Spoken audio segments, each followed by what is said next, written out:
Have you ever heard about a player signing a $100 million contract and then getting cut for almost nothing a year later?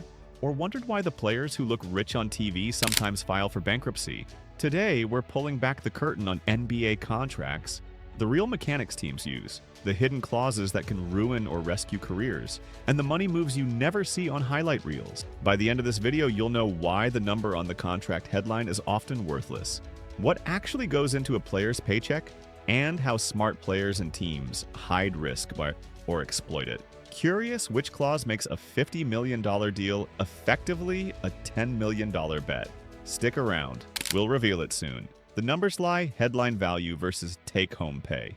When you read $120 million, 4 years, that's the headline, not the check. Contracts are full of guarantees, partial guarantees, and non-guaranteed years. The only number that truly matters is the guaranteed money, the amount a player will receive no matter what.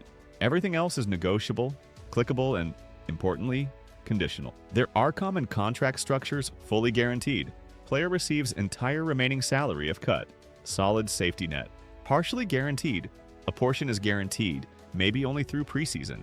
Teams can cut players before guarantees kick in. Non-guaranteed. No money unless player stays on roster. Used often for veterans on short-term deals. So a $50 million over 4 years deal might actually be $12 million guaranteed and $38 million tied to roster spots, incentives, or options. In practice, that means the team can cut or trade the player and save tens of millions, while the player loses the guaranteed headline. Want to know the clause that allows teams to save tens of millions after publicly promising a player's stability? We'll cover the exact mechanism in Part 3. Cap rules, max deals, and why teams lie to themselves. The NBA uses a salary cap and a web of exceptions.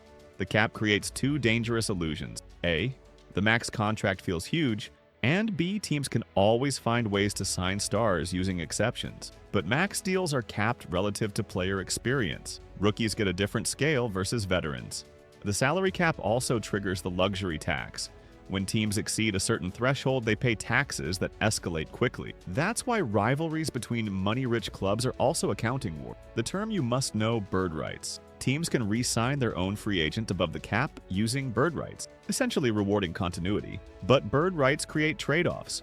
To get a star, teams might overcommit and trigger tax penalties, which hits the wallet of the owner, and sometimes the team's willingness to sign other players later.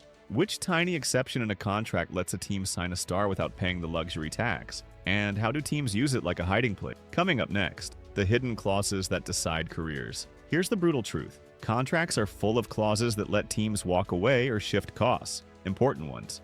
Player option/team option. A player option lets the player choose to stay or become a free agent. A team option lets the team choose. Options are frequently used to protect the team or give players flexibility. No guarantee windows. Many multi-year contracts include a guarantee date, e.g., salary guaranteed on October 15th. Teams can cut the player before that date and avoid payment. Injury guarantees. Some deals guarantee money only in case of injury. Otherwise, a player cut for performance might get far less. Trade kickers and bonuses. Players sometimes negotiate trade kickers, extra pay if traded, or incentives tied to playing time, all-star nods, or team success. These are often hard to achieve and therefore safe for teams to offer publicly while believing they won't be paid. Buyout clauses. Veteran players may accept a buyout for less than guaranteed money to become free agents. A strategy used when both parties want to move on. Real-life effect. A player can sign a 3-year deal and be cut after year 1 because only year 1 was fully guaranteed. The team keeps cap flexibility. The player loses security. Built-in traps. Incentives, non-basketball payments, and taxes. Teams love incentives. Points, minutes, all-NBA, playoff advancement. But incentives are often type. Unlikely versus likely. Only likely incentives count against the cap. Unlikely ones don't. That's accounting magic.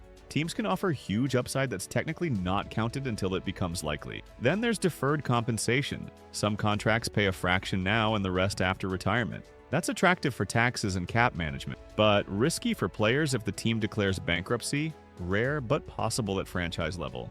Also consider state taxes. A player's take-home varies wildly depending on where they play.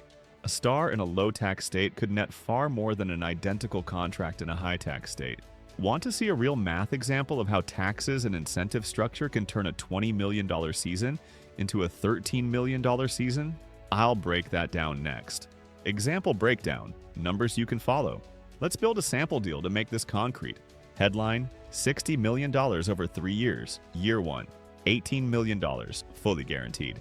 Year 2, $20 million, partially guaranteed, only $8 million guaranteed on October 15th. Year 3, $22 million, team option. Incentives, $3 million maximum, unlikely. Deferred $6 million paid over 5 years post-career. Scenario A, player plays poorly year 1. Team cuts before October 15th of year 2, paying only $26 million total. Year 1 plus partial guarantees. Headline shrinks to approximately 43% of original. Scenario B, player meets incentive benchmarks and stays healthy. Player earns $60 million plus $3 million incentives, but owes taxes and agent fees. After approximately 35% combined tax plus fees, net take-home might be approximately $42 million. Again, below the headline. Key takeaways. Guarantees and timing are everything. The headline number is a promotional tool. The guarantee schedule is the truth. How players protect themselves and how teams outsmart them. Players and agents use several tactics. Insist on full guarantees for at least the first 2 years. Maximize partial guarantee windows, e.g., guarantee earlier. Negotiate trade kickers and no trade protections where possible. Defer compensation for tax planning and long-term security.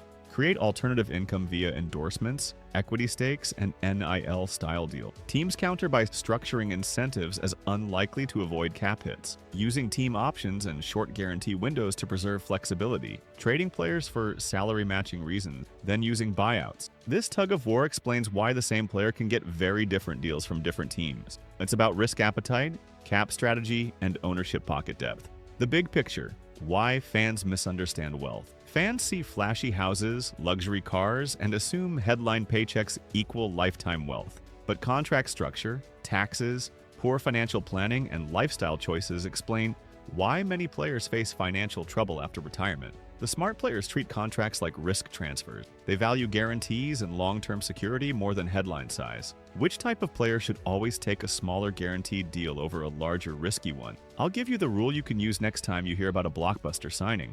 Let's summarize. Headline numbers are marketing. Read the guarantees. Options and guarantee dates can make a big contract evaporate. Incentives, tax, and deferred pay change take home drastically. Players with smart agents focus on guarantees and alternative income. If you want to understand wealth in the NBA, follow guarantees, not headlines. If you found this eye-opening, hit like, subscribe, and tell me in the comments which player contract you want dissected next. I'll do a deep dive.